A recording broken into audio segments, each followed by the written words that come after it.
Darkcast Network, indie pods with a dark side. Merry Christmas and happy holidays, everyone. Texas has yet to get its shit together, and we're still in like the 70s and 80s here. Listen, I am not asking for snow because we all know how well Texans handled that.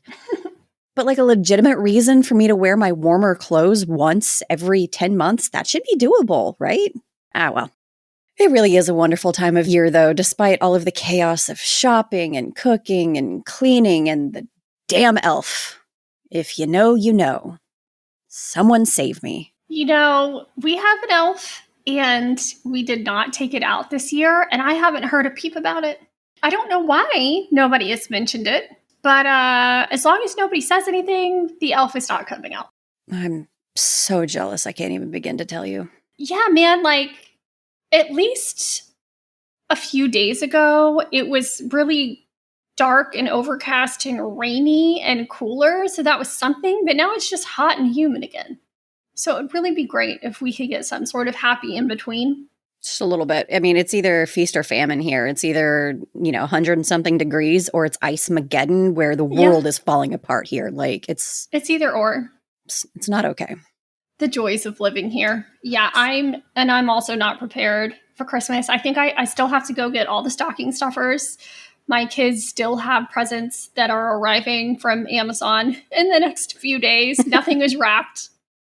I am not prepared. It's fine. I mean, y'all are listening to this on Christmas.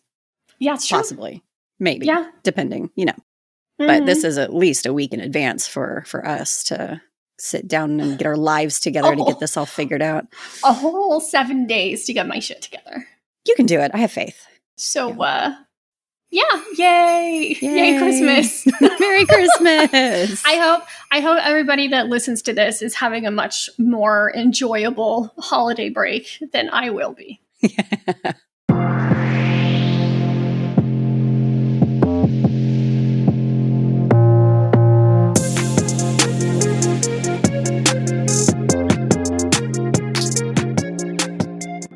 I am a Halloween girl at heart, but Christmas really does have a special place with me. And I'm so excited to see my girls' faces on Christmas morning when they get all of the things that they didn't necessarily need.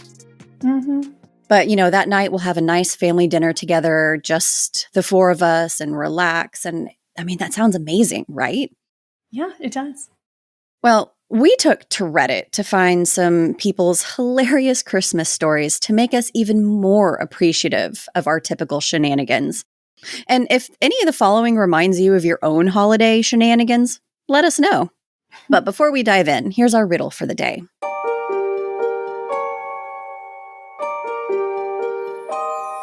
What bites but doesn't have any teeth? Stay tuned to the end to find out the answer.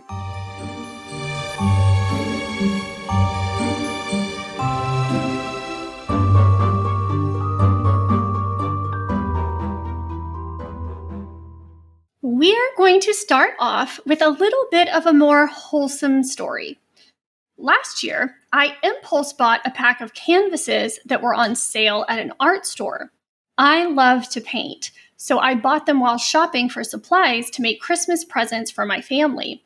I threw them into the trunk of my car, which I rarely use, and told my mom when I got home.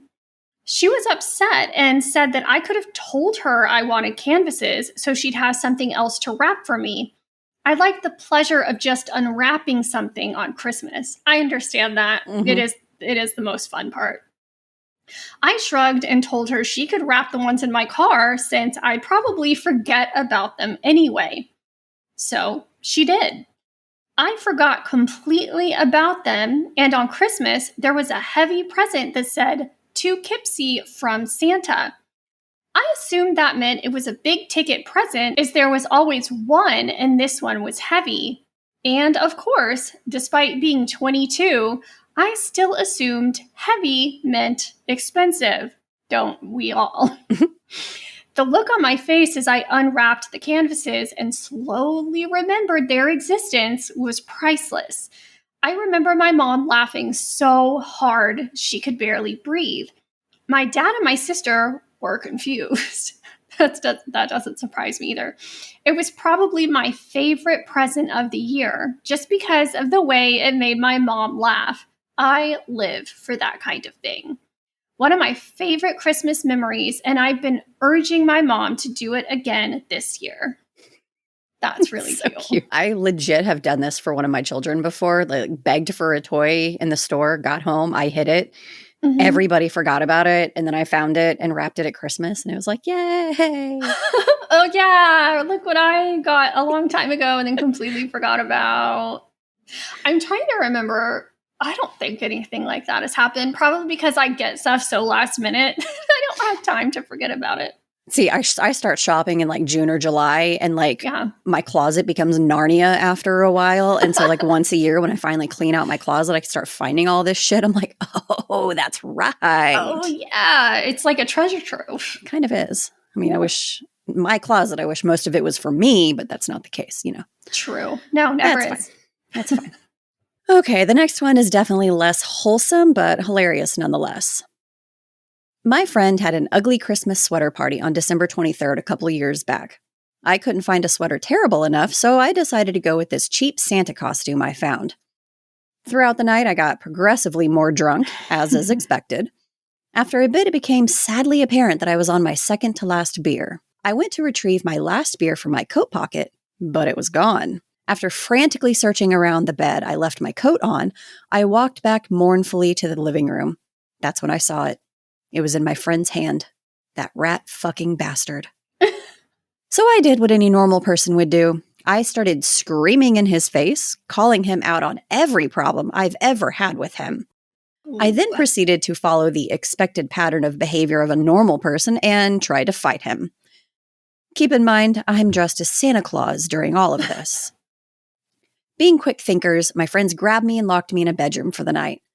I awoke on that fine Christmas Eve with a pounding headache, remembering and regretting everything from the night before. Eventually, it came time to leave. By then, I felt much better. As we drove off, we turned onto the most popular street for foot traffic in my city. It's quite a lovely place. As we drove down this lovely street, I felt my illness return tenfold. I ordered the car stopped, threw the door open, leaned out, and let loose. Oh, God. A large puddle of vomit now lay where there was once only snow and pavement. I'm pretty sure there were some kids nearby. Feeling much better, I wiped the spittle from my Santa costume, went home, and slept the day away. Too long, didn't read. Dressed as Santa, got trashed, tried to fight a friend, woke up the next day and vomited all over a popular street while still dressed as Santa. Oh, the only thing that I'm thinking is why did he have his beer in his coat pocket? Like, gross. Because you know it wasn't cold, because it had just been sitting in his coat pocket. So he's drinking, like, lukewarm beer. So you're trying to add logic to somebody that's consuming alcohol. I know. There is none, but... There is none. No, he could have had him in a fridge, and then he may have been, like, almost finished, and so put that in his coat pocket for a quick retrieval, and then put his coat down. And, like, you know, who knows? Who knows? Yeah, I feel like people who get angry when they drink shouldn't drink. Yeah, that's a good rule of thumb to follow. You know, I wonder how that friendship is now. Did they just like shrug it off and that's it? Or from the tone of how this was written, and it doesn't sound like it was the first time, and it's probably the shenanigans that they're all used to, and like, it's fine. That's a shame, though. That's not a good memory. It's like, oh yeah, sorry about the things I said. It's like, yeah, man, maybe we're not going to drink together anymore. Alcohol and Christmas doesn't really go very well together. Like, I literally remember I had a dear uncle who dressed up as Santa and came to my house one year who smelled of nothing but alcohol and cigarettes. Never going to forget that Santa encounter. How old were you? Like, did you realize it was your uncle or... So funny note. Yes, I think I was 4, maybe 4 or 5. I was young.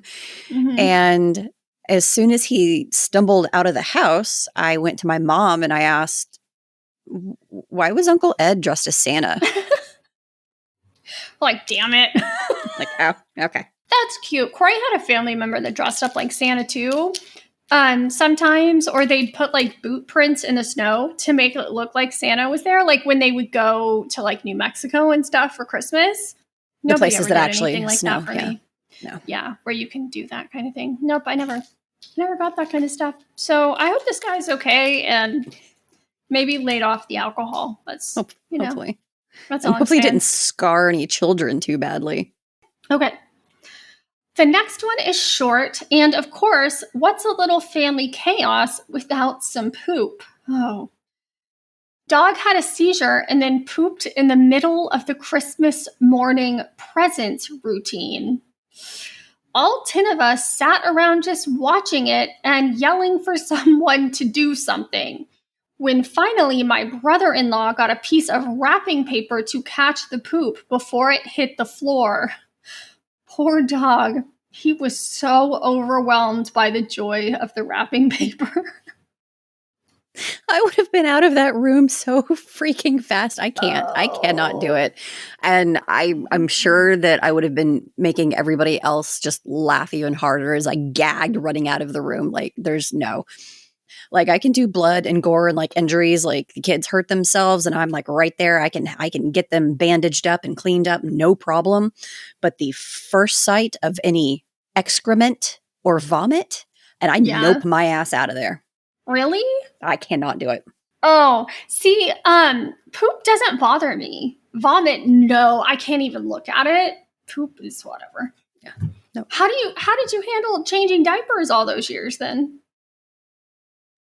I have perfected the art of the fastest diaper change in the West. And there's something a little bit different about that. Like, it's contained in a diaper. True. You don't have to like clean it. No, you don't actually have to like. I'm miming like a weird claw hand to like pick it. Like, well, it's not like you're just raw dogging picking it up off the. Can we not use that term? Like, I hate how that term has come back. No, I know that like your hands usually like dog poop and stuff. If you go out, you got the bag or whatever, and you got to pick it up. Like, it's just I don't want to touch it. I don't want any chance even of if there's getting something between. Nope, I don't want any chance of any possibility of it getting on me. I'm going to have to remember that. Okay, so don't give Amber any responsibilities that includes cleaning up any sort of poop. Basically. Okay. Got it. Yeah. Well, if somebody throws up around us, then we're both screwed. Oh, 100%. No, we'll end up adding to the vomit by laughing 100%. And throwing up and then somehow struggling to get through it together. And then asking somebody to come help.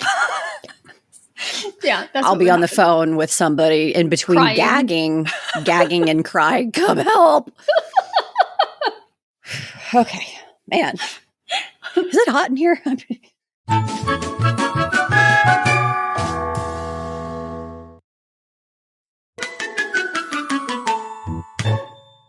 Well, another short but equally hilarious one. My grandmother acts a bit crazy sometimes. During this one Christmas, she was in an argument with my mom over some stupid shit I don't remember. She had already purchased gifts for my family, but there was no way she was going to stick around the house when my mom was there. So she rolls up to our house, opens the front door, tosses the gifts in the hallway, and shouts, "Merry fucking Christmas," slams the door, and leaves. We all thought it was pretty damn hilarious and still make jokes about it to this day. I'm not going to lie. I fully expect something like this to happen in my family one day. And if I ever witnessed my grandma just Merry fucking Christmas, yeeting presents into the house, shouting and slamming, I would have died of laughter.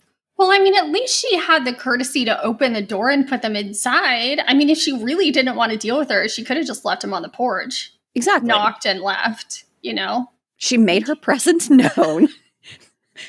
Or the gifts and herself. And herself, yes. Okay, but I want to understand what the drama is there. Oh, you need the tea. There, I don't know the tea. See, this sounds like something that Corey's family would do. Yeah, not mine, but yeah. No, I can't picture anybody in your family ever doing anything like this. No. Could you imagine? I'm like, my family's so just, whatever. and non-confrontational. Like this would never happen. We just suppress all of our emotions and frustrations towards each other. Well, see, Like my family's civilized non-confrontational people. too, but like this isn't necessarily confrontational. She just like, all right, bitches, I'm here. Take your shit. I'm out. You know, like that's more my family's speed. I could never. Okay. This next one just goes to show that you can never predict what your day will be like with kids. Ain't that the truth? Christmas 2000. 9-year-old me ran into my mom and dad's room excited to open presents. Oh no. Unfortunately, as I was running in, I tripped over a rug and smashed my teeth against my parents' bedpost. Blood was everywhere. I lost one tooth, luckily a baby tooth, and fractured my adult incisor. I had to wait 6 hours in hospital for a specialist to arrive. Didn't get to open any of my presents and had to drink my Christmas dinner through a straw. We still have the bedpost with 3 clear, distinct teeth marks.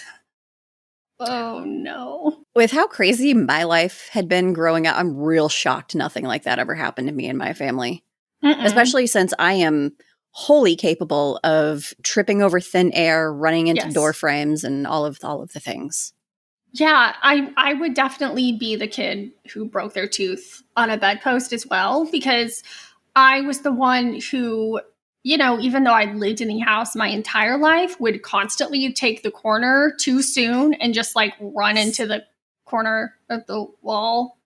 I think that's an ADHD symptom, actually, which explains a lot about me as a person. Yeah. But yeah, I'm surprised my kids haven't done this as well. Yeah. Actually. I think my kids are broken. You know, I was the type of child that like I was up at the absolute ass crack of dawn, ready and rockin', raring to go to open those presents. I will wake up before everybody in the house and I'll be sitting there on the couch just waiting for everybody to wake up. And I'm not talking like, you know, it's not work. I don't have to wake up at 4:30 in the morning, but like I'll wake up at 6, maybe 7. And I still have to wait an hour, hour and a half for everybody else to wake up in the house. And I'm like, you guys. It's Christmas. Don't you want your shit? I went through a lot of work to get this to you. Could you wake up, please? Somebody be excited. I worked hard. That's so funny. See, my kids are definitely up by like 7 at the latest. They're usually waiting on us. Yeah. Is how that works. And I'm like, well, let me make a cup of coffee first. Oh, yeah. I'm surprised there were no injuries some Christmases because, of course, my mom had to like wake up and have a cup of coffee and like be able to function before the chaos could begin. Otherwise, you know, it just wasn't going to happen. And me and my brother would be so impatient, like bugging the shit out of her. And I'm pretty sure that's around the time she perfected her death stare. No injuries, though, so that's good. I'm very glad to hear that. She just has that look down. She perfected that. Okay. I'm sure y'all have heard me say many times that comedy is cheaper than therapy. If only everyone in the next story had gotten the memo. No throwaway for this because fuck it. You gotta laugh at these things. Last year around December time, I had to have a rather uncomfortable surgery on my arse. Ooh. It took 3 months to heal and required daily dressing changes, so I spent Christmas morning desperately trying not to sit in a waiting room at the local walk-in center. I was acutely aware of the fact that I didn't want to be there, and chances are the nurse who would have to change my dressing didn't want to be there either. So I decided to inject some levity into the situation by writing Merry Christmas across my butt cheeks with a Sharpie.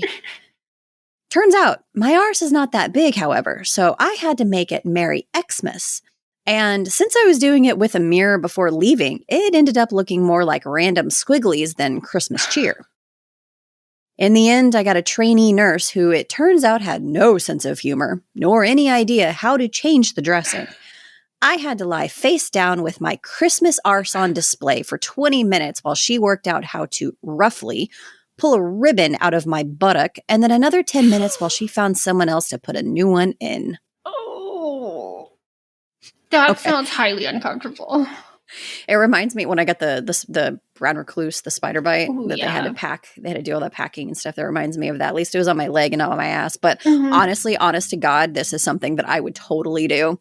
But I think that I'd probably like find some temporary tattoos or something to make it a little bit more obvious what you're trying to do. Otherwise, it's like, why did you write in marker all over your ass? Do we need to do a drug test there, buddy? Are we okay? That trainee was probably like, it is Christmas. I don't want to be here, and now I have to deal with this asshole. This crazy ass. I mean, there were good intentions there. Absolutely. Like he was just trying to make a funny and start to finish train wreck gone wrong. Some people are just not the type, you know. Some people will just are serious and can't find the humor in much of anything, unfortunately. Basically. Yeah. Yep. Oh, poor dude. I mean, he tried. Or should I assume it's a he? Poor person. Yeah, we don't know. We don't know if it's a guy, but poor person, because that's embarrassing and horrible all at the same time. Yeah, they seem to have a good had a good about outlook it. on Like, it. yeah. It's like, well, this person didn't think it was funny, but I enjoyed it. And we're enjoying it now. So, hey, Thank mission you. accomplished.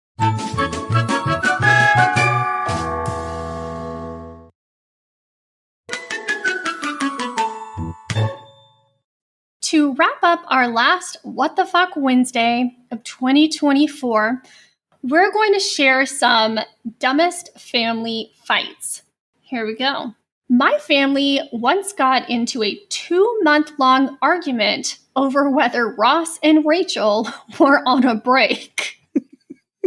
Wow, I feel that. My father sent me... Go ahead. Were they on a break? Yeah. Yeah. Whatever. No feud here. We're good. Yeah. We're good. Same page, yeah. I wouldn't... You can have your opinion. I'm not going to hold a grudge against you for 2 months. Yeah. That's ridiculous. That's silly. I mean, Friends was a great show. Don't get me wrong. 2 months seems a little excessive. For a show that's just... They're not real people, guys. No. I mean, they are, but they're not. Right. They're characters. They're not... Ross and Rachel aren't a real couple in real life. No. It's okay. Like, calm down. Find another hobby. That's all I'm going to say. Okay, next one. My father sent me to my room for putting jelly on my bread before the peanut butter. Okay, see, this one kind of confuses me because, like, I put jelly on one side and peanut butter on the other. Like, are they literally, like, putting the peanut butter down and then putting the jelly on top of that and then putting the other slice of bread? That's how it comes across to me. That doesn't make any sense. So many questions. Yeah, you put one on one bread piece and one on the other, and you smush it together. But and okay, so like, hey, maybe if you're doing just like a half sandwich, so you're using one piece of bread, you put it on half and half, and then fold it. Same page. We're good. But I mean, I understand if you are going to stack it, it would make sense to put the thicker ingredient on first. Yeah. Yeah. No, yeah. that we're in agreement with that. I agree with Dad, but I wouldn't send you to your room for that. I would just be like, what are you doing? Actually, quite honestly, I'm going to backtrack everything I just said. If I caught Michaela doing some stupid shit like that, I would have been like, no, just go away. You just go away. I'll do it. Just stop it. I have failed you as a mother. Oh my God. I feel that. Side note, Dustin, don't include this. Do you want to take turns reading these? I'm assuming I'm not. Am I reading all of them? I gave you 5 and I've got 5. Oh! Because they're just short little sweet ones. We can just go through them like that. Got it. Yeah. Okay. My dad said that in the case of a zombie apocalypse, he would abandon his family to fend for himself. Let's just say this didn't go so well with my mom. You just don't say those things out loud. No. I mean, if he was kidding, sure. But, like, still. Let's hope they're never actually in that situation. Yeah. Okay. My family once had a 3-week-long feud over whether or not you can fall upstairs. Yes. Yes, you can. You 100% can. I am walking proof of that. Same. Also, my kids, you can fall up the stairs. Yeah. It is a thing. You trip and you... Because you trip and you fall forward going up the stairs. Yes. You don't slide down the stairs. Exactly. You're going up. You're still making an upward trajectory. Just on your face. Correct. But you're still going up the right direction. Yes, absolutely. My dad was accusing me of knocking his Eagle CDs off the shelf. I kept telling him it wasn't me, but he insisted I did it. Thanks to a picture my nephew took earlier that day, we figured out the real culprit. Head to our Instagram to see the culprit in question and tell us how relatable that is. Can you guess? I'm assuming it was the nephew or some sort of animal. The picture's in there if you want to look. Yup. Leave it to a cat to do some shit like that. For sure. Of course. Mm-hmm. Oh, it's cute though. All right, next one. My hubby and I argue over whether or not underwear should be washed before being worn. We even called Fruit of the Loom customer service to settle it. They're on my side and recommended washing first. He still disagrees. I mean, okay, so it hasn't been on somebody else's ass, so that's good. But you also don't know where it's been or what's been on it. Correct. Or like the chemicals or dyes or extra shit that it's been anything from the manufacturing. In the plant. Wash them. That's gross. It's going on a very sensitive area of your body. Just wash it. Just wash it. Gross. On Christmas 2 years ago, I asked Google Home to play My Neck, My Back. My mom screamed at the top of her lungs, didn't talk to me for 2 full days, and gave me a 10-minute lecture on the phone on how I will never disrespect her in her home again. This poor woman does not want to be in my house then. I was going to say, like, she would not have fared well. No, there is inappropriate music playing in my house a majority of the time. That tracks. So yeah, she wouldn't fare well over here. That's ridiculous and very much an overreaction to something like that. She was not okay with that. She was scarred. Like, are you okay? Next one. My dad, my sister, and I got in a fight with my mother because she didn't want us to imitate her sleeping position wherever we go. We did it anyway and invented mom planking. I really wish there was a visual to this one. I would like to see it, but like I'm kind of on the mom side here because when you're in a family of people who like to pick on other people and you are not one of those people, it gets real old real fast. So, yes. I also grew up in a house like that. Mm-hmm.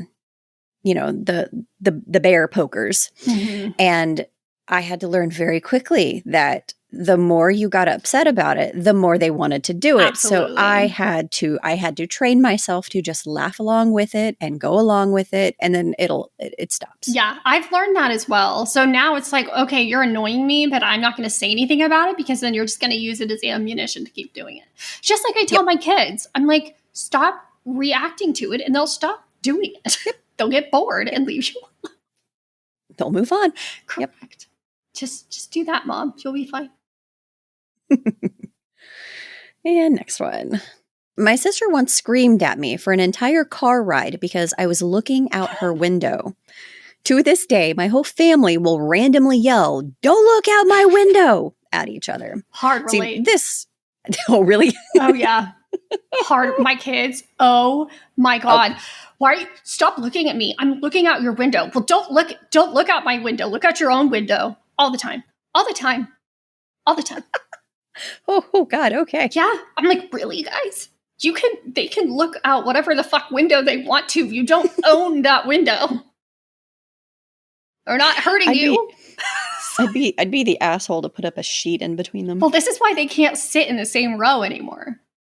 Oh, okay. Like their problem solved. One of us has to sit in the back because they can't sit together or they will fight immediately. Oh, have kids, they said. It'll be fun, they said. No. And last but not least, in our 30s, my twin sister described to me an incident in high school that she'd never forgiven me for. It occurred on the balcony of our cafeteria. Our cafeteria didn't have a balcony. It was a dream, and she'd been upset for 15 years. Did she realize it was a dream? I see that's a good question, because there have been dreams that I've woken up from that I was real pissed off at my husband, even though I knew it was a dream, and I was like, I'm still ready to rip your face off, so just walk away, even though it was a dream. Right. I mean, maybe to her it felt very real. Or maybe she didn't realize it had been a dream and then finally was like, oh. But she still harbored a grudge for 15 years over. I want to know what this incident was. Like, these are great, but it's like, guys, can you provide some more details? Because now I'm just left wondering what actually happened. See, then your mind can wander and you can fill in the gaps. And whatever I come up with will probably be way more salacious than what actually happened, though. Like, it was probably something really minor. Precisely. So I think there's part of the fun in it, and you get to have more fun with it in your imagination. That's true. That's true. Oh, this was fun. We hope that everyone is having a safe and happy holiday, and thank you for bringing our creepy little corner of chaos into your lives. Some exciting things are happening in the new year, including a revamp of our Patreon, so stay tuned for that. Next week, we will be sharing an episode from a podcast friend to ease you into the new year. But after that, be ready for some old case updates, collabs, and some more exciting things. Be sure to check out our Instagram at Weird True Crime for those updates and some funnies that I constantly bombard Gina with. Yes. If you have any funny holiday or Christmas stories you want to share with us, you can email them directly to us at weirdtruecrime@gmail.com or use the contact form on our website. Before we say bye, let's hear that riddle one last time. What bites but doesn't have any teeth? The answer? Frost. Frostbite. I never would have figured that out. Corny, I know. I'm not sorry. Until next year, stay safe. And make good choices. Bye. Bye.